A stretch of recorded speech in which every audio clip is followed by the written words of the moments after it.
Précisément 7h16 sur Sud Radio, avant de filer dans le Roussillon avec le petit futé pour faire un petit peu de ski.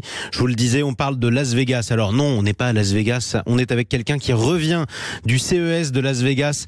C'est cette grand-messe des nouvelles technologies. On est avec notre invité Flavien Neuvy. Bonjour à vous. Bonjour. Bienvenue sur Sud Radio, directeur de l'Observatoire 7LM de l'automobile. Vous êtes en Auvergne, je suppose, là où il fait froid d'ailleurs en ce moment. Très froid. Très froid, faites attention si vous prenez la route, on le rappelle toujours, les conseils de prudence quand ça risque d'être verglacé. Je le disais, le CES de Las Vegas avec toutes les innovations possibles et imaginables. On va parler d'abord de peut-être celle que vous avez vue, qui est celle qui a fait le plus parler, c'est la voiture volante. Est-ce qu'on en a trop fait sur cette fameuse voiture volante ou elle va devenir vraiment réalité ? Alors, techniquement, si vous voulez, ça fonctionne. Et c'est vrai que la voiture volante, qui est finalement un espèce de fantasme qui existe depuis très longtemps, prendre sa voiture, pouvoir rouler, puis en même temps, quand on le décide, de pouvoir s'envoler, techniquement, c'est possible. La contrainte qui existe aujourd'hui, elle est réglementaire, parce qu'évidemment, pour l'instant, c'est pas possible d'un point de vue réglementaire d'avoir ce type de véhicule en France, mais ça va arriver dans certains pays qui sont facilitateurs. On pourrait parler par exemple de la Chine, avec des entreprises chinoises qui essayent d'accélérer dans ce domaine.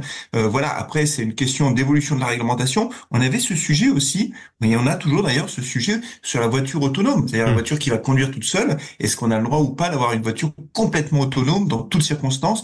Voilà, il faut que la réglementation, elle puisse suivre aussi les innovations technologiques. Très souvent, la technologie va plus vite que la réglementation. En même temps, vous êtes presque en train de me dire que là où on risque d'avoir du retard en Europe, c'est sur la réglementation plus que sur la technologie ? Oui, mais c'était vrai aussi, encore une fois, sur la voiture autonome. L'Europe avait du retard par rapport aux États-Unis. Aux États-Unis, les voitures autonomes roulent depuis longtemps dans certaines villes, dans certains États. Alors, c'est pas vrai dans tous les États des États-Unis, si je puis dire. Mais vous avez certains États où il y a des entreprises qui sont très innovantes et qui facilitent finalement le travail de ces entreprises en leur facilitant la réglementation, en rendant une réglementation plus souple, qui permet de faire des tests, en quelque sorte, des expérimentations.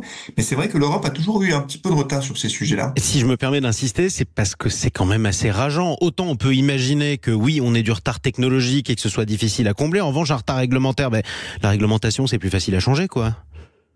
C'est pas si facile que ça, en fait. Oui, on pourrait se dire, il suffit de changer les règles, c'est comme ça. Alors pourquoi mais souvent, la Chine ça passe par des réglementations au niveau européen. Et du coup, c'est lourd, c'est compliqué. Et c'est pour ça qu'il faudrait le fluidifier, peut-être. Alors, en tout cas, c'est quelque chose qu'on pourrait se demander, mais c'est plus facile à dire qu'à faire, évidemment.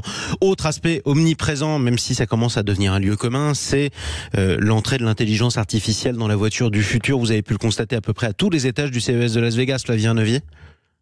Oui, alors ça, c'est un truc incroyable. C'est-à-dire que faut bien comprendre une chose, c'est que l'intelligence artificielle va faire une entrée fracassante dans nos vies. C'est vrai à la maison, c'est vrai pour la médecine, mais c'est vrai aussi, bien sûr, pour la voiture. Et, tous les constructeurs ont présenté des outils d'intelligence artificielle qui rentrent dans la voiture, dans le cockpit. Et cette intelligence artificielle, finalement, elle va interagir avec l'extérieur, avec le monde qui nous entoure, qui entoure la voiture, mais aussi avec le conducteur. Et que plus on va avancer, finalement, plus cette intelligence artificielle va être performante. Et en quelque sorte, ça deviendra quelque chose qui permettra d'interagir quasiment avec un humain, qui va comprendre vos sentiments, vos sensations. Et donc, c'est tout à fait spectaculaire, c'est impressionnant. On va pouvoir parler à sa voiture, littéralement ?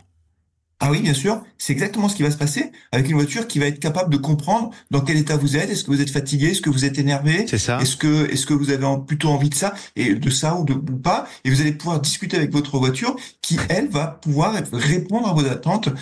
Et donc cette interaction avec le conducteur, mais aussi avec l'espace environnant, c'est-à-dire que la voiture, elle sait exactement où est-ce qu'elle est, elle est géolocalisée, elle sait s'il y a des commerces à proximité, s'il y a du parking, s'il y a un médecin, et donc cette voiture-là, elle va être capable, si vous voulez. Elle a déjà compris le GPS avant. Voilà, elle a déjà compris le GPS avant même de l'avoir regardé en quelque sorte.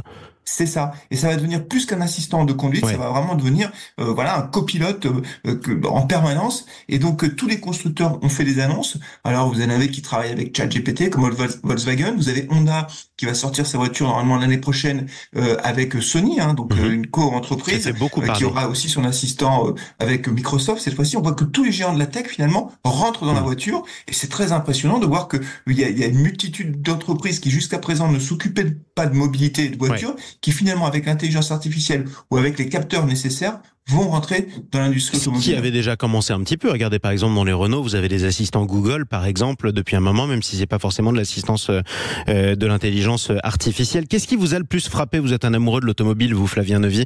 Vous étiez un peu au Palais des Merveilles à Las Vegas. Quelle image vous retenez de ce CES 2024?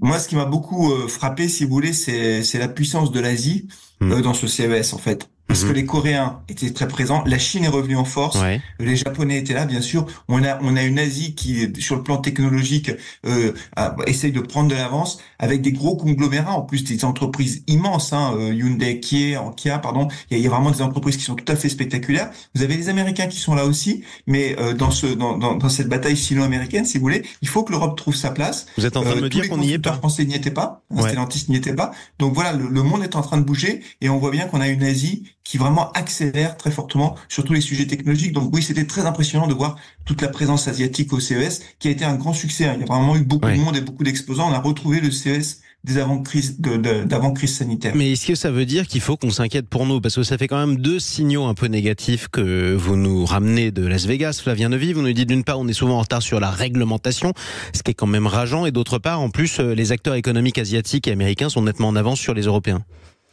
Non, parce qu'en fait, on a les moyens, si vous voulez, de répondre à tout ça. Simplement, c'est la réalité du monde, elle est comme ça. C'est-à-dire que vous avez effectivement des grandes puissances asiatiques qui sont vraiment très très fortes d'un point de vue technologique, qui ont les moyens de leurs ambitions. Nous, en Europe, on a de grandes et belles entreprises qui sont performantes. Simplement, voilà, il faut être conscient du fait que on est autour de la voiture électrique, de la voiture autonome, de la voiture connectée, de cette voiture avec l'intelligence artificielle. On a une bataille mondiale avec des acteurs qui veulent absolument prendre leur part du gâteau, si je puis dire, de la valeur ajoutée. Et le monde de demain, bah oui, il va être difficile d'un point de vue concurrentiel. L'Europe a des atouts formidables. On a des constructeurs en Europe qui sont absolument incontournables dans le monde, mais le monde est en train de changer et donc rien n'est acquis. Donc oui, effectivement, la bataille de demain, elle va être très forte, très rude, très concurrentielle. Mais on a de grands acteurs qui investissent aussi beaucoup d'argent dans tous ces sujets-là. Ne nous laissons pas doubler, en quelque sorte. Merci beaucoup, Flavien Neuvy.